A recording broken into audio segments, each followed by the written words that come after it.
Welcome to Lynn Cullen Live, talk radio without the static. Email your questions and comments to lynn@pghcitypaper.com. And now your host, Lynn Cullen. Yeah, Lynn Cullen, who's flummoxed and generally... Okay, here's a problem. This handy little thing is dying. It's dead. It's making a noise. It won't take a charge. So in as much of my show is sort of on here, this is going to be problematic. I hope not, but it feels like there's so much going on. Well, because there is. It feels as though there is so much going on that I guess I say this all the time, I have no idea what to start with. We've got, we now know that Mueller will testify. That's going to be a big story. People are already trying to tamp down expectations because you'll get this, dour, honorable man who doesn't want to say anything, but he's showing up because he's an honorable man.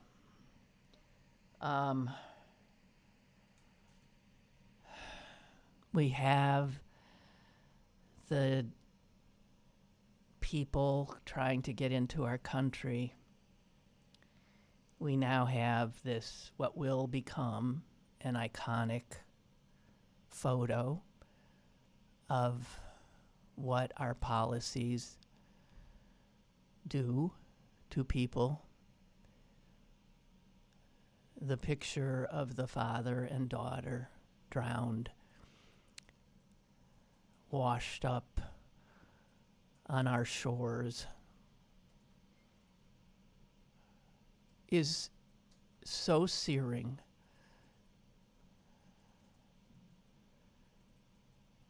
I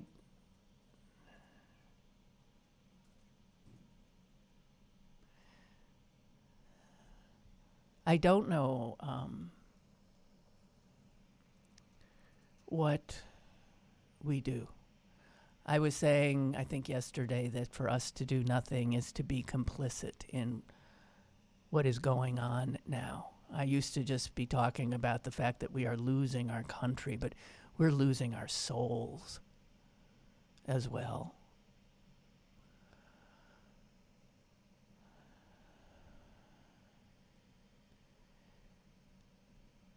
There is a genuine problem.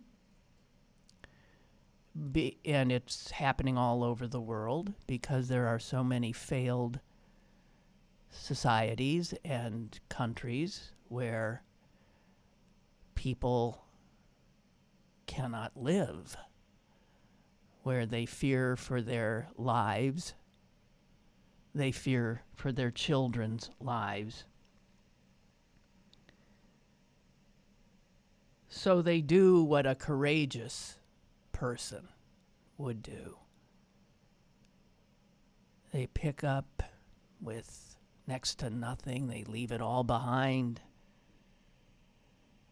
Their families, their culture, their language.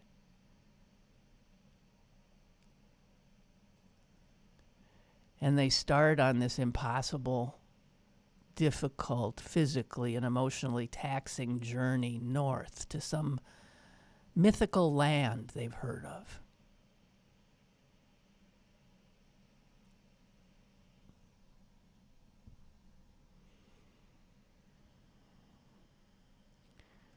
The Emerald City. The city on a hill. And they get so close, they can see it. But they are not met with welcome or opening arms, or now even a chance, despite the fact that international law suggests that people are free to seek asylum.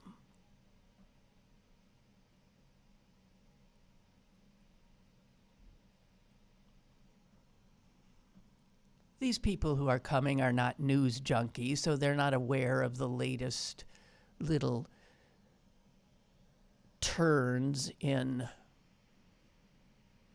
regulations involving America's willingness to even listen to them. They come with that dream in their heads and chased by the terror of where they're coming from. And I really think it is exploitation of the dead. But to take that picture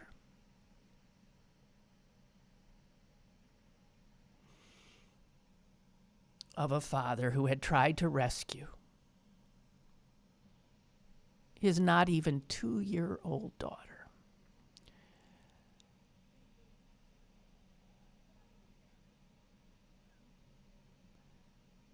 to use that picture of them, their bodies together,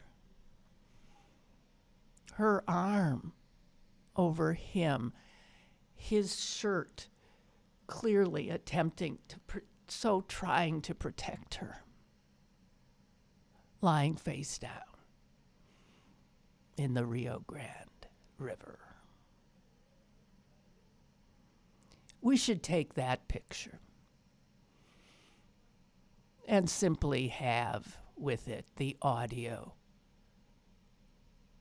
of the monster who is our president, who from day one of his effort to gain that position used as his calling card to America his vilification of people like that dead man, young man, and his baby. They're sending their rapists, their murderers. They aren't sending their best. These people come here, they kill us, they take our jobs.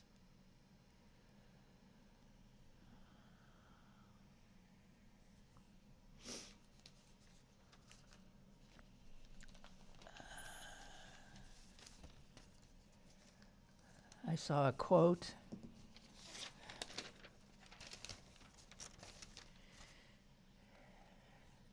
that I have trouble even believing I'm reading.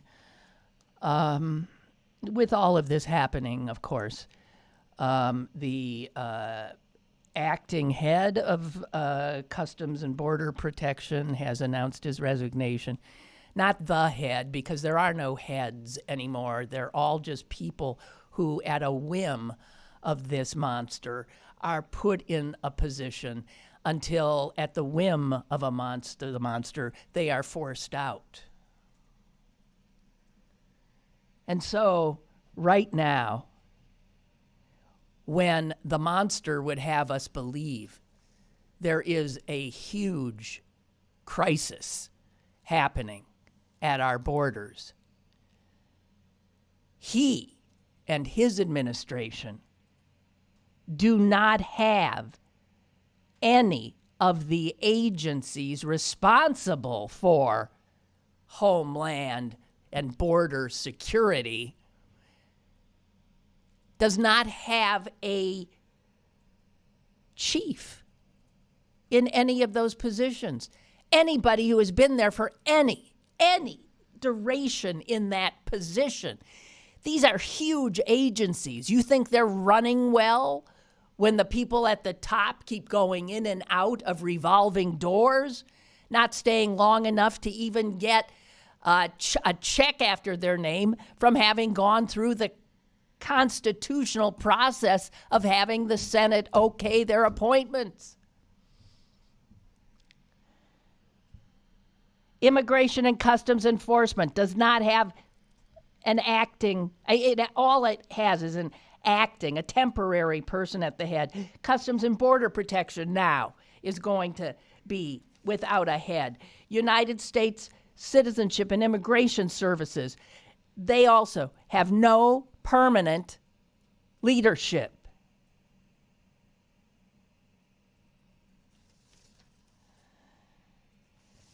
And the president has now decided that since the acting commissioner of Customs and Border Protection is going to leave because, as we've seen from the reports of the children in his care, that he is an incompetent, in over his head. So that acting commissioner is gone, and Trump has already put a new acting commissioner in his place, and he is more to Trump's liking, sorta. His name is Mark Morgan. He will now take the temporary acting leadership role at Customs and Border Protection, and that will happen next month. But here's the thing. Shortly after he took office, Trump forced this same guy, Mark Morgan, out as Border Patrol chief. I wasn't kidding when I had the metaphor of a revolving door. This guy was there. Then Trump, in a moment of, pique, threw him out. And so what do people that served in the Trump administration do when they're thrown out? They go on Fox News. And Mark Morgan became a regular on Fox News. And Donald Trump sitting, eating cheeseburgers in bed, watching Fox News, that's his major job as president, sat and watched this guy that he had thrown out, and he really liked him on TV. He liked his tough talk on television. Here's some of what he liked in one of his appearances on Fox News, and this is the quote that must have made Trump think, this is the guy I want. The new guy, the guy who will now take over Customs and Border Protection, Mark Morgan, said this on Fox News.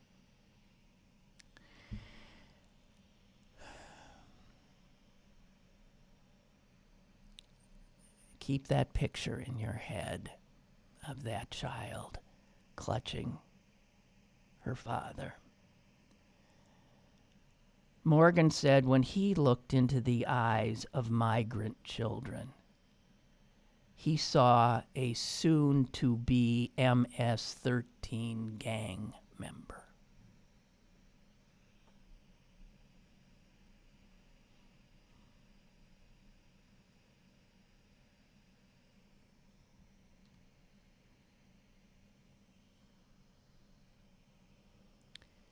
So the adjective that the New York Times, in its second paragraph on its story about this guy now going to head Customs and Border Protection, it calls him, before his name there's an adjective, and the adjective is hardliner. Nah.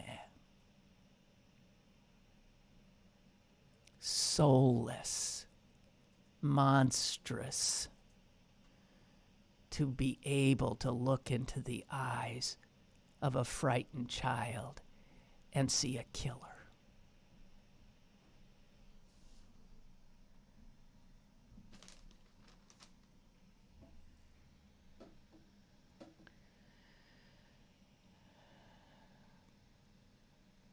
So stop and take that in. This guy was in a position of authority. Trump didn't like him. He throws him out. He then sees him on Fox News saying things as horrific as that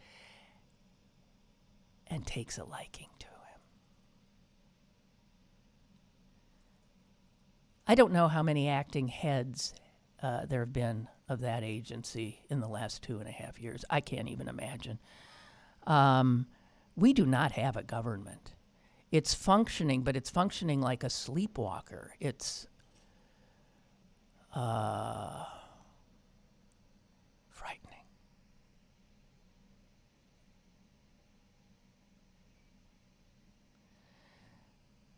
Trump did an interview, I guess yesterday, and he was asked about this constant turmoil and chaos at the heads of these very important national agencies, especially since he says this is where our biggest threat is, at the border, with these 24-month-old, 22-year-old children coming to kill us. And he said this, yeah, I do burn out on people. I do. If somebody's not really great, I do. I understand what I want, and we're starting to get there.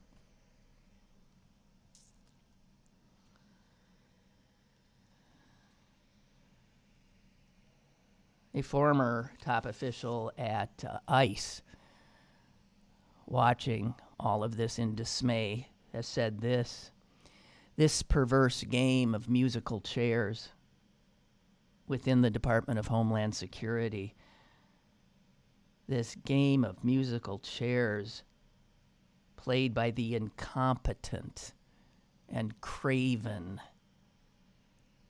is extremely perilous for national security. And so, yes, there is a crisis at the border, and in large part, it's a crisis of our government and its incompetence and its inhumanity, its indifference.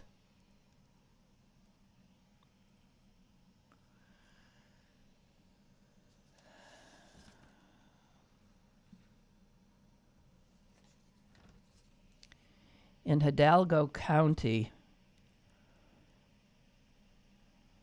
which borders on the Rio Grande, sheriff's officials reported already, no, this was last year, 27 bodies that they've taken out of the river. Border Patrol agents say this month they were pulling dozens of migrants, including children, from the river almost every day. Not all of them dead, some of them drowning, but still alive. The reason they're doing this father and his daughter and his wife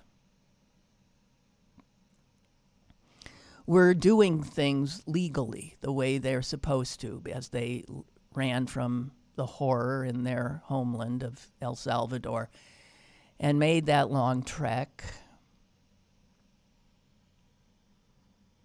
No fancy accommodations on the way. And they were heading where they were supposed to head, to a bridge that connects Mexico to Brownsville, Texas. And they knew that they were to cross the bridge and to throw themselves on the, God help them, mercy of the American government by appealing for asylum, which is their right. And we won't let people do that anymore. They didn't know that. So they stayed at a horrible camp on the Mexican side for 1 day, 2 days, 3 days, 4 days, a week, 2 weeks, 3 weeks, a month, another week, and a week after that, and a third week, and 2 months. And this young man with his wife and young child, his name is Oscar Alberto Martinez Ramirez. His daughter was named Valeria. And he said to his wife, "We're not getting anywhere here. We're going to have to go further down the river and try to make our way across." So our policy of not doing what we are supposed to do is to allow people to request asylum. We caused this man to take a great risk. He had made his way across the river carrying his daughter. The Rio Grande has strong currents. It looks placid on the surface, has strong currents, especially now. The reason being that the farming land around the Rio Grande,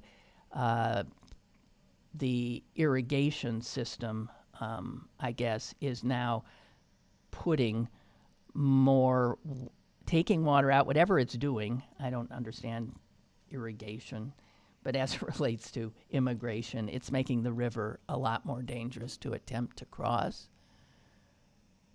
He made his way with his daughter, and he put Valeria, she's not even 2. He put her on the bank, and I'm sure he said, "You stay here. I'm going back to get Mommy, and then we'll be together here. Stay here." She's not even 2. And as he swam away,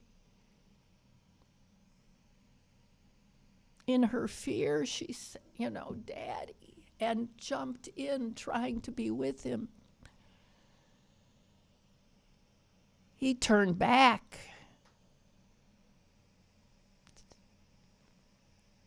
and grabbed her, and they were swept away.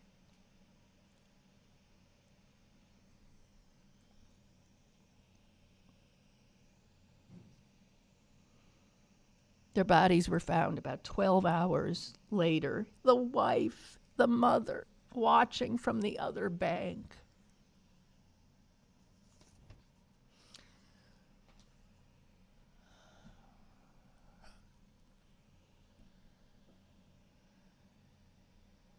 This is just one story we know because one photographer happened upon this and took this picture.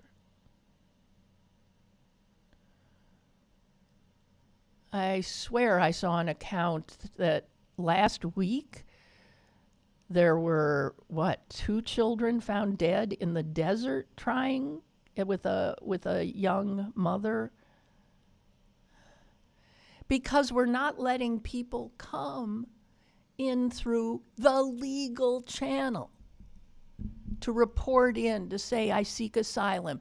They understand they'll be detained. They're taking riskier and riskier. They're going to places like the unforgiving desert, and they're dying there. Did you see that we prosecuted a man who gave water to people in the desert that were he was prosecuted, put on trial for this, I guess, federal crime of trying to keep people from dying in the desert. I can't believe I didn't speak of this story. And the good news is a jury hearing that case said, "What? Not guilty." Even though he was clearly guilty of breaking this law, they looked and said, "What? Not guilty."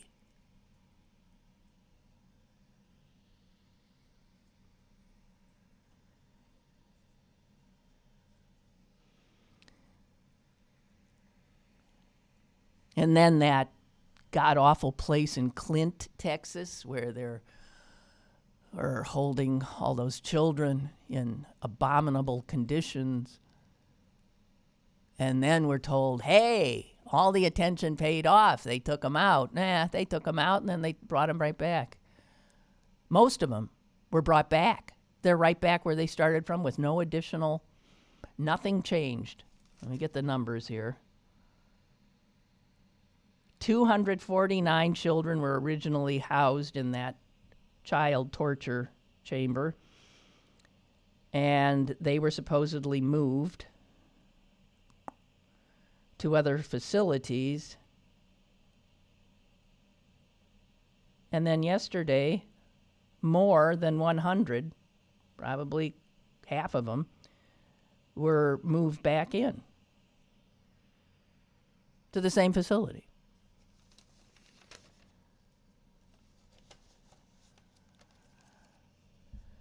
A Texas state legislator said, we have dipped far below the standard of care into the realms of just utter darkness. We're in a dark place as a nation, and it just breaks my heart. People have come from across the country. You know, I was saying, how can we just do nothing? Well, there's a lot of people in this country that asked themselves that question and said, well, I'm going to do something. And they filled their cars full of diapers and food and toys and blankets, soap, toothbrushes. And they drove all the way to Clint, Texas. It's a little tiny place, got no more than 1,000 residents.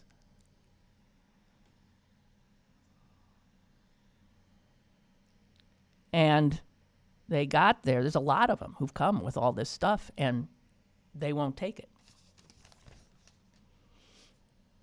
They won't let them help. I have no words left.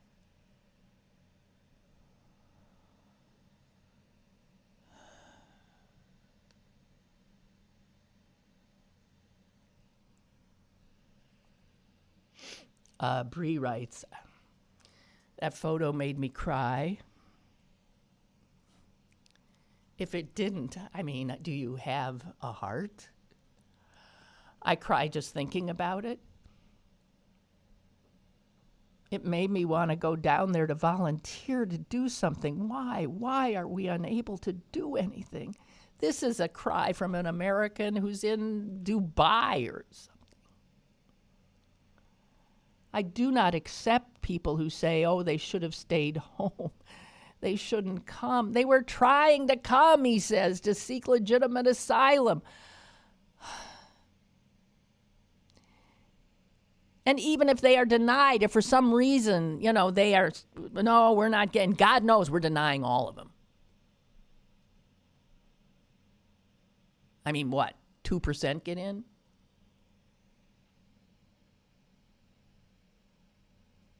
Bree writes, yeah, their lives should not be endangered by the process that we've put in place.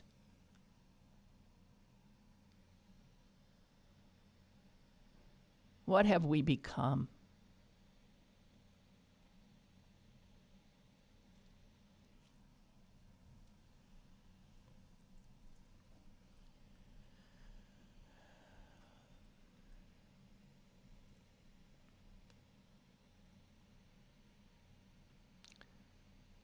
Milt has sent me.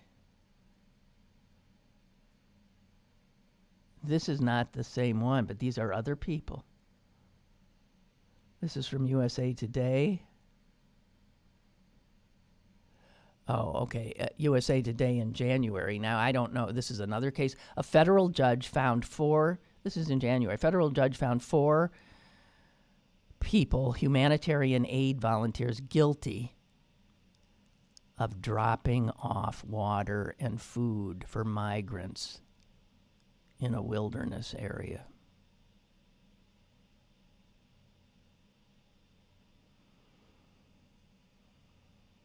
This area is notorious for the human remains that are recovered there each year.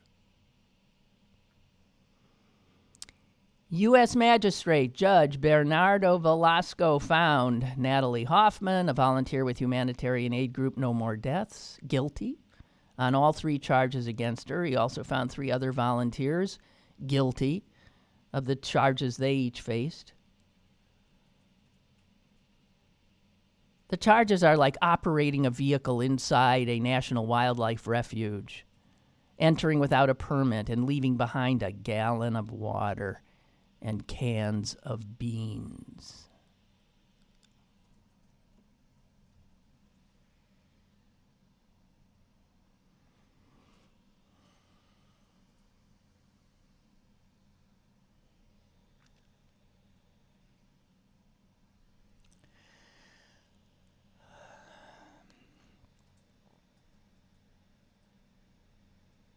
Yeah. Okay. Well, I don't know what do we follow that with? I have heard. I swear I saw on Twitter last night that the NRA has stopped programming on their television channel, NRA TV, that these despicable characters that have been on that channel. There's that woman, I don't know how to pronounce her name, Dana Loesch, now are without a program. That's good news. I don't know why I didn't see it in the Times or the Journal today when I was looking, but I believe that is correct. They said they're only going to have like rerun material on there. That is an organization that is in incredible disarray. It's wonderful. I swear to God, the Parkland kids provided whatever that started them tipping.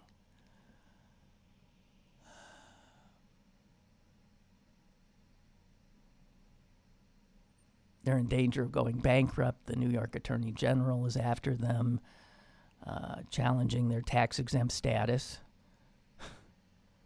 How do they get to be tax-exempt when they're engaged in such political activity?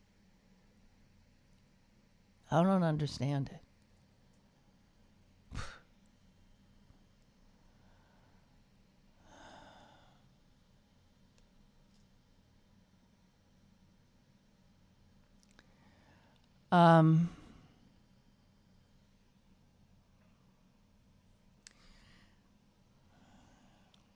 I mentioned Edward R. Murrow yesterday, and one of you, Delina, sent me the speech he gave to the Radio and Television News Directors Association in 1958, I believe, when they gave him some, like Lifetime Achievement Award. Actually, part of that speech is recreated in the movie that I was talking about him in the McCarthy era. And it is on YouTube. It is amazing. And in it, he pretty much sees the future of radio and television and mass communications. He sees where it appears to be going, and the whole speech is raising alarm. And boy, he was prescient.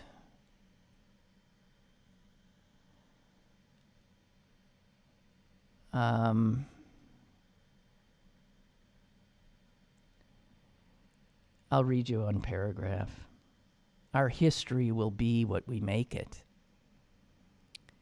And if there are any historians about 50 or 100 years from now, Well, we're there 50 or 100 years from now.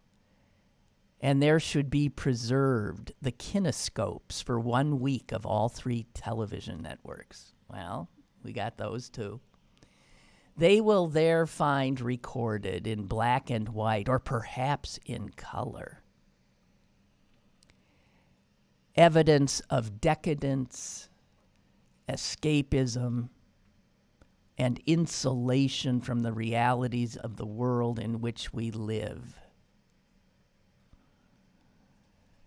I invite your attention to the television schedules of all networks between the hours of 8 and 11 p.m. Eastern Time. Here you will find only fleeting and spasmodic reference to the fact that this nation is in mortal danger. There are, it is true, occasional informative programs presented in that intellectual ghetto on Sunday afternoons. But during the daily peak viewing periods, television in the main insulates us from the realities of the world in which we live. Surely we shall pay for using this most powerful instrument of communication to insulate citizens from the hard and demanding realities which must indeed be faced if we are to survive. And I mean the word survive quite literally. My heavens, if Hollywood were to run out of Indians, the program schedules would be mangled beyond all recognition. Then perhaps some young and courageous soul with a small budget might do a documentary telling what, in fact, we have done and are still doing to the Indians in this country.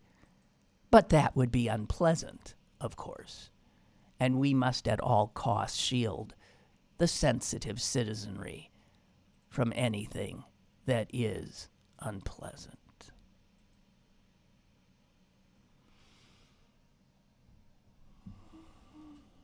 The most famous part of the speech is toward the end.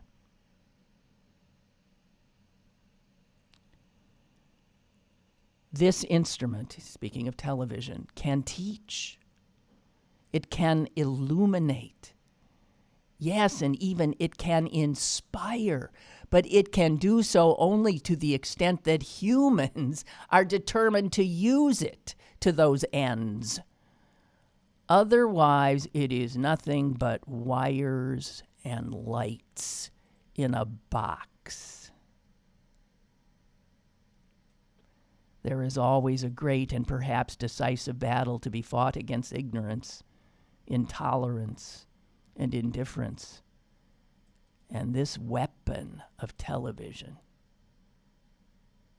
could be useful.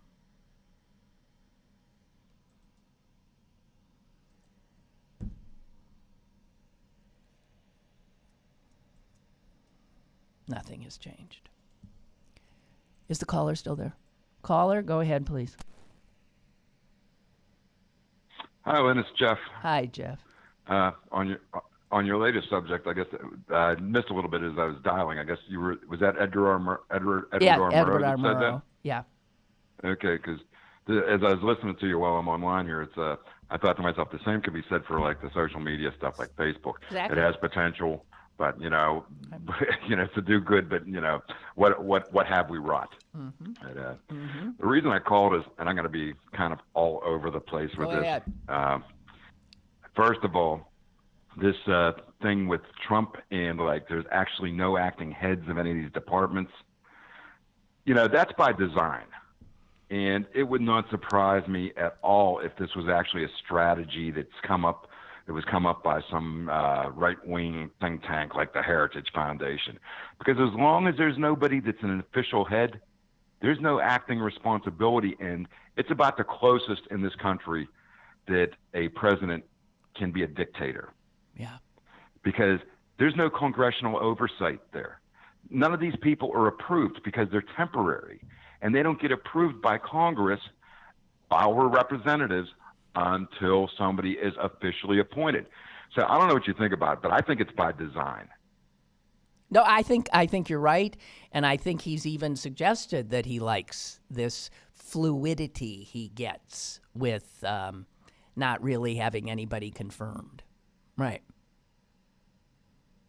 And on this subject, which is so sad, God, and to tell you the truth, I haven't seen the picture. Oh God. And I don't know if I want. I don't no, know if see I want it. to see the You need. picture. I think everybody needs. I mean, we can't avert our gaze. Yeah, You need to look. Yeah, I agree with. I'm going to have to look it up and just it'll be like a slap against the head, a punch in the gut. But what drives me so insane are these hucksters. There's actually, believe it or not, Lynn, there are actually good Christians out there. But I'm finding it harder and harder to find them. When I see their representatives like Jerry Falwell Jr. and some of these other scumbags who are living rich off of basically hate. And I think it might goes back to what you were speaking about yesterday about these people. Anybody else having freedom, that's like an affront on them. But, this is supposed to be a Christian nation. They really care that God is not in the, you're not allowed to pray in school. But yet, when it comes to helping desperate people, it doesn't matter. Let them die. We'll just turn our heads another way. It's the hypocrisy of it, and the fact that there are actually good people who just honest. I really think there has been mass hypnosis in this country with some of these Christian evangelical sects, these mega churches and all, and this worshiping of money like this Joel Osteen. It drives me absolutely insane. I have friends who are honest, Lynn, the salt of the earth, and smart. And then I'm talking to them.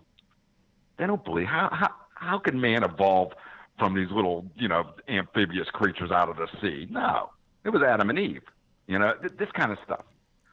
It's honestly, it is so frustrating.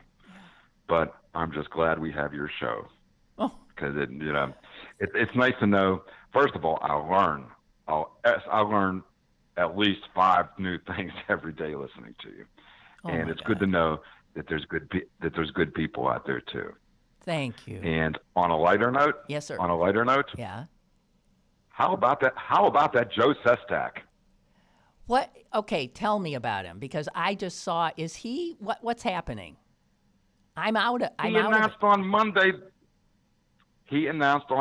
his candidacy for president. Okay. For the Democratic nomination. I have to tell you, I thought I saw that. What is he? I mean, come on. We don't need any more. What is going on? Oh, it's ridiculous. You know what? The only thing I can think is my wife and I were talking about this, kind of joking about it. It's there's already 25, and now Sestak's going to join or whatever it is, But it's basically these people, to be a politician like that, you have to have a certain amount of ego, and they're just keeping half of them are just keeping their name recognition. Yeah. Well, they know they don't have a chance in hell. I know. But maybe they're keeping their high profile for next time around or something. It's ridiculous. I thought I saw something. Away, I saw something on Twitter again, and I thought, no, he didn't. But okay, you're confirming he did. It's disgusting. I'm sick of it. Sick of it. Hey, it's always nice to. It's just ridiculous. Nice to talk to you. Okay. Thank you. Love you. Thank you. Okay. Love you too. Bye. Bye-bye.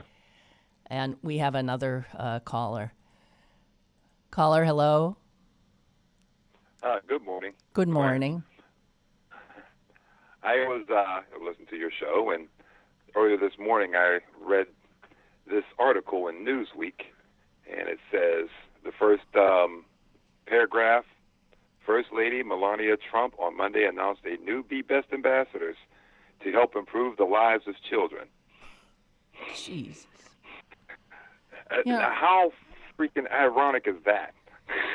Well, I had, I mean, irony is what? They're destroying everything. Irony? Can you even point it out anymore? I mean, it's we're in a house of mirrors. It's insanity. It's almost, like the previous caller said, like it's almost by design. It's almost like Melania designed this.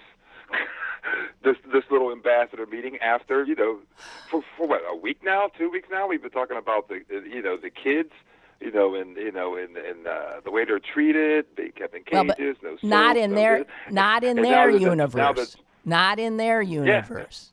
They're not talking about it. Yeah, I know, but she could. How long ago could she have done this? Or how long ago could she have? How much could she have waited to have improve the lives of children? Ambassadors. It's right now. No, you can't. You can't make it up. You can't make it up. You can't make this up. No. And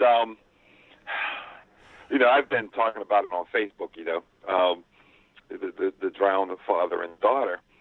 And, of course, I don't know if it happened to anybody else, but to me, it reminded me so much of the little boy, yes, the Syrian refugee. Yes, it has. I mean, people have noted that, that picture of that poor child washed up on the, I think, Greek or Italian shores helped galvanize world opinion for a bit, for a week or two, and no longer. I believe it or not, it's going to sound morbid, but it isn't. I saved the picture of the father and the daughter because I'm waiting for pro-life people to start saying stuff on Facebook. I'm just posting the picture. I got it to post anytime anybody says anything about any other country. My response is just going to be that picture. That's it. It's just that picture. It's all I'm going to do. Yeah. Make America great my ass. Yeah. There you go. Yeah. It's something. I'm as I said, it's hard to find words. It really is. I can find humor in just about anything. I can't. I can't. And it is hard to get me upset. But when it comes to kids, that's where the Hulk comes out of me. So you can imagine that, but the guy who said when he looks into the eyes of one of these children, he sees a gang member. Yeah. That's who's in charge now. I'm sure things are going to get a lot worse. Well, I also found this article. Somebody had posted in one of these little groups I belong to about a New Jersey woman who was, beat, and hospitalized because she went to the school to defend her son who was being Mexican ancestry, being bullied. And she called the administrator the principal, and he gave some kind of excuse. And now she's walking down the street with her son and her 1-year-old baby in a carriage, and these kids attacked her and beat her up, put her in the hospital. Right. Right. Yeah. And the first thing I thought was, of course, this is Trump's nation. That's right. And then, they finally, the boy who actually did the beating finally got suspended, and he's going to have his juvenile hearing. And the first thing I thought was, let's switch it. It's a little Mexican boy, a 13-year-old, who was born a little white boy and beat up his mom walking down the street with their 1-year-old little brother. He ain't getting no suspension. He's going directly to jail. He's not collecting $200. That's right. Because they look in his eyes and they see, that's right. Whatever, 13. Right. Yeah. That is correct. The racism, the inhumanity, it's hard to even come to terms in any way with the reality of how awful so much of our country is and what we're doing. It's unbearable. We got to get rid of these people. I'm sorry. Yeah. They've got to be gotten out of power. But they'll always be there. I mean, they'll always be there. You tamp down this ugliness, and it festers and festers, and then bang, out it comes. I mean, you can see it throughout human history. Mm-hmm. Yeah, and but that's the thing. We gotta, make them ooze back into the gutters from which they came. Yeah, they're going to be there. They just need to ooze back down. It's going to take a lot of work, a lot of sacrifice on the part of people, and a lot of not shutting up. Exactly. You gotta, because I know, I'm about to clock somebody in Messenger about, they speak so well and, make such good arguments on my page. Go to their page, you got pictures of, friendly cats. You know what I mean? Like, no, you can't do that. I don't mind you coming here and putting your opinion, but it ain't doing no good to the people that I don't know that you know, who are just, it's not doing any good, Yeah. So, all right. Anyway. Clarence, good to talk to you. Same here. Okay. Bye. Bye. Jonathan writes, a year ago,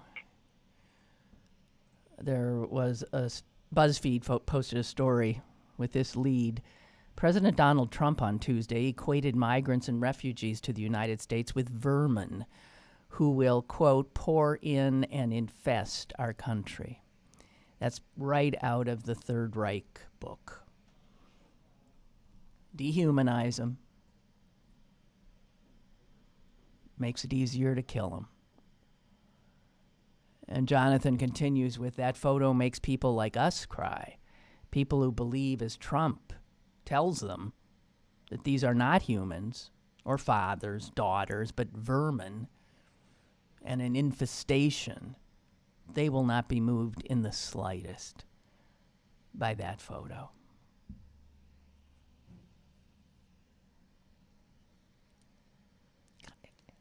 Hard to believe. Beth writes regarding Sestak, I really think he's trying to get name recognition for either a run at Pennsylvania governor or I think he's really running to be Biden's vice president. What? He's got no chance.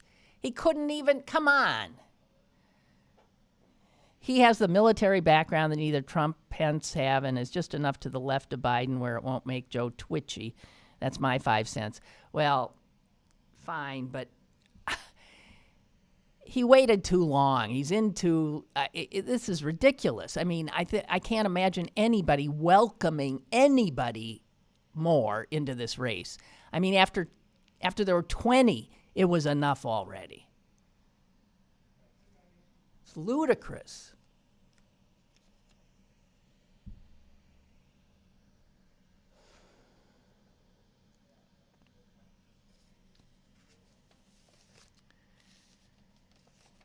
Oh, God. Excuse me while I just moan.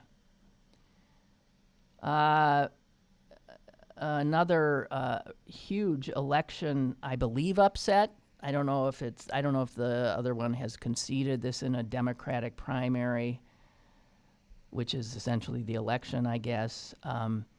This is in Queens, where Alexandria Ocasio-Cortez stunned everybody by knocking off that high-ranking Republican congressman. This is an equally young woman, 31 years old. Her name is Tiffany Caban. She was a public defender. And it appears, at least it did late last night, and I haven't seen, that she has pulled off a stunning upset and will be the new district attorney in Queens. Understand that Queens has more population than something like 6 U.S. states. It's a big, Queens is hugely populated. But it was just 98% of the vote reported, and she had a 1,000 plus lead. She is also with Democratic Socialists of America, and she had an extremely progressive agenda to redefine criminal justice.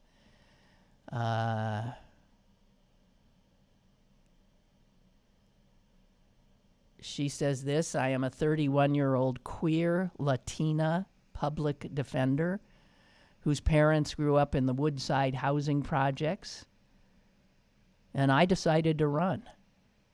I ran because for too long, too many communities in Queens haven't had a fair shot in our criminal justice system. And she campaigned promising to oppose the construction of new jails, to end cash bail, to decriminalize sex work, and just generally try to get people in prison out. This is starting to happen in cities all over the country, that longtime DAs are being thrown out for DAs who think like this young woman does. Philadelphia did it. That's a huge city. Their DA, Larry Krasner, is of the same ilk, and in fact had endorsed this woman. Boston, they also have a progressive DA that just got in, Rachel Rollins. So that is happening. Queens has over 2 million people, big enough to be one of the 5 largest cities in America. And boy, she's going to be walking into a buzzsaw. But as all these women, and a lot of them, gay, queer, not white, come in, I guess it just it's amazing, their energy, and they're getting the votes. They are getting the votes.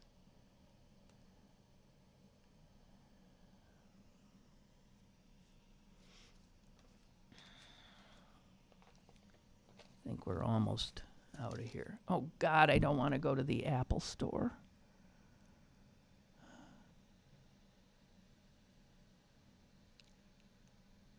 I don't know any of my passwords anymore, and they keep asking. I say, your iCloud has not been updated from what's your password? What's your this? What's your that? Sign in. And I just keep saying, no. And I think I don't know. Oh, God.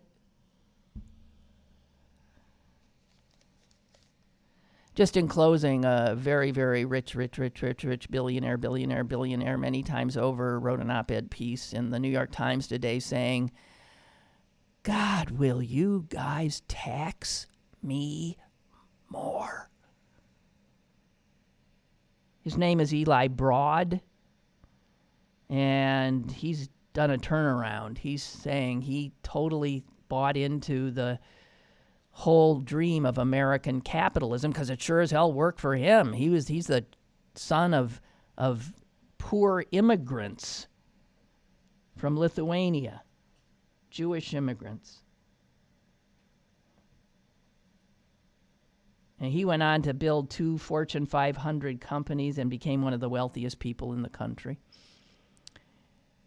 And he's really quit making money a long time ago to become a philanthropist. And he's been giving money away left, right, and center for a long time, thinking that that's the way it would work. But he said, there's a story we like to tell about America, a community that prizes merit, rewards risk. We are a nation of strivers who can pull ourselves up by our bootstraps with the right combination of grit and determination.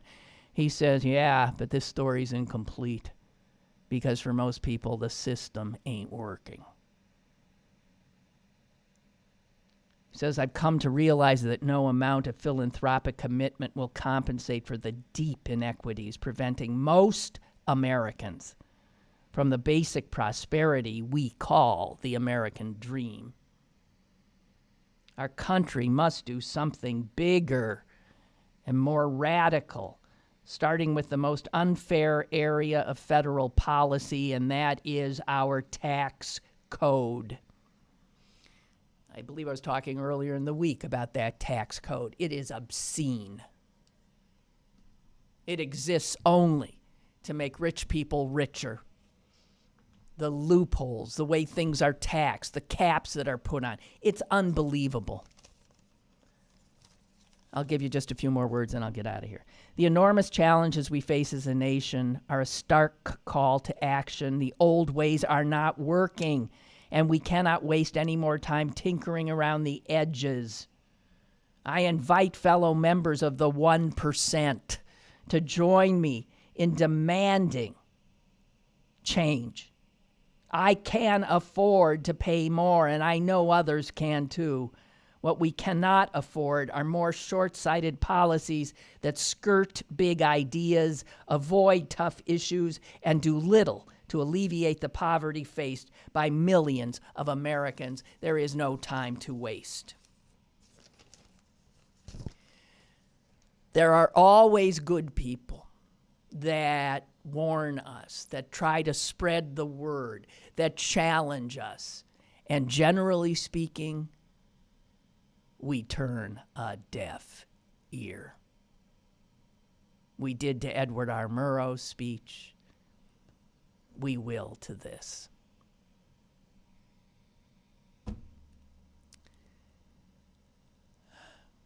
I'll see you tomorrow. Bye.